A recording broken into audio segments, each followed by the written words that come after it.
Kalian tahu nggak sih perkembangan zaman komputer di era modern itu kayak gimana? Nah, di sini gue mau ngasih tahu perkembangan komputer itu ada apa aja. Simak videonya sampai habis. Thank you. Pekerjaan manusia di era modern sebagian besar telah menggunakan komputer. Dahulu, zaman dimana belum terciptanya komputer, manusia menggunakan jari-jari untuk menambah dan mengurangi bilangan dalam perniagaan barter. Namun, jari-jari tidak dapat menampung keperluan perniagaan yang bertambah rumit dikarenakan perniagaan semakin berkembang.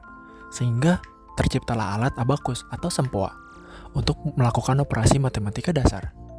Pada tahun 1642, Blaise Pascal, pencipta mesin hitung mekanika pertama, alat ini menggunakan 8 roda putar bergerigi untuk menjumlahkan bilangan hingga 8 digit.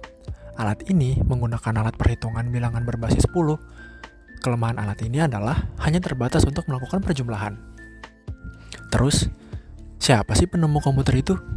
Komputer pertama kali ditemukan oleh Carlos Babbage. Carlos Babbage menyelesaikan prinsip-prinsip komputer digital seabad penuh sebelum perkembangan besar mesin hitung elektronik terjadi. Mesin yang dirancang diberi nama The Analytical Engine yang mampu melaksanakan apa saja yang digunakan kalkulator. Alat inilah yang menjadi cikal bakal komputer, menggunakan model mesin seperti yang diideakan oleh Babbage, yaitu memasukkan memori, menyimpan, pengolahan, dan pengeluaran. Secara garis besar, perkembangan komputer ini dibagi menjadi 5 generasi. Generasi pertama pada tahun 1940 sampai dengan 1955. Komputer generasi pertama menggunakan tabung vakum untuk memproses dan menyimpan data. Tabung vakum cepat panas dan mudah terbakar. Komputer generasi pertama berfungsi untuk membantu ilmuwan menyelesaikan masalah perhitungan matematika secara cepat dan tepat. Contoh komputer generasi pertama adalah ENIAC yang dibuat oleh John Matchley dan Prespereker pada tahun 1946. Bentuk program ENIAC berukuran sangat besar. Dalam penempatan program tersebut membutuhkan 18.000 tabung hampa udara serta 75.000 relay dan saklar, 10.000 kapasitor, dan menggunakan 70.000 resistor. Selanjutnya, komputer generasi kedua pada tahun 1959 sampai dengan 1964. Komputer generasi kedua ini masih menggunakan transistor dan dioda untuk menggantikan tabung vakum.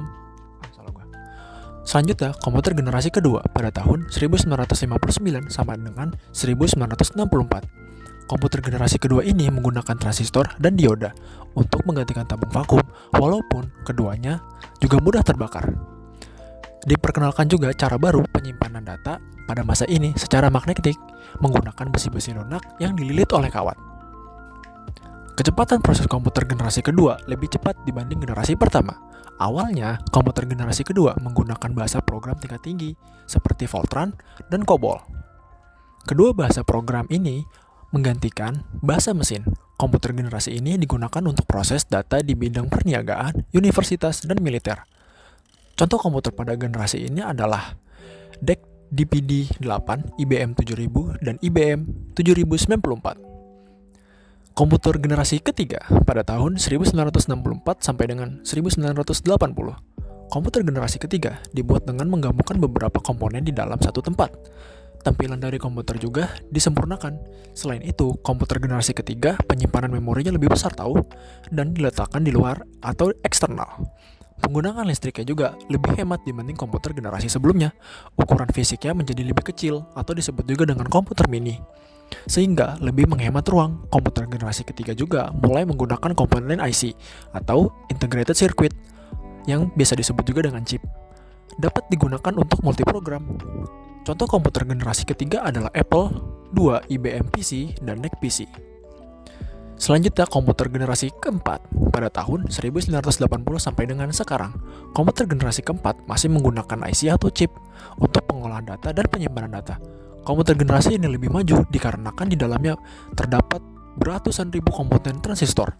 Proses pembuatan IC komputer generasi ini dinamakan Very Large Scale Integration atau yang disingkat VLSI. Pengolahan data dapat dilakukan dengan lebih cepat atau dalam waktu yang singkat. Media penyimpanan komputer generasi ini lebih besar dibanding generasi sebelumnya. Komputer generasi ini sering disebut dengan komputer mikro. Contohnya adalah PC, personal komputer.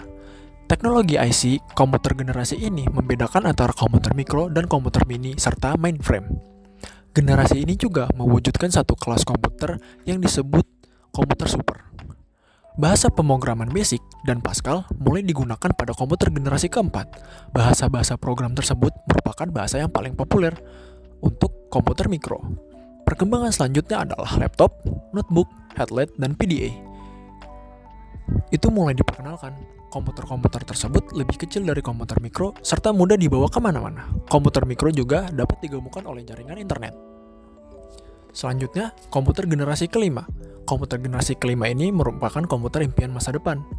Pembuatan bentuk komputer generasi kelima tentunya akan lebih kompleks. Komputer generasi kelima ini diperkirakan mempunyai lebih banyak unit pengolahan yang bekerja secara serentak untuk menyelesaikan lebih dari satu masalah dalam waktu yang bersamaan.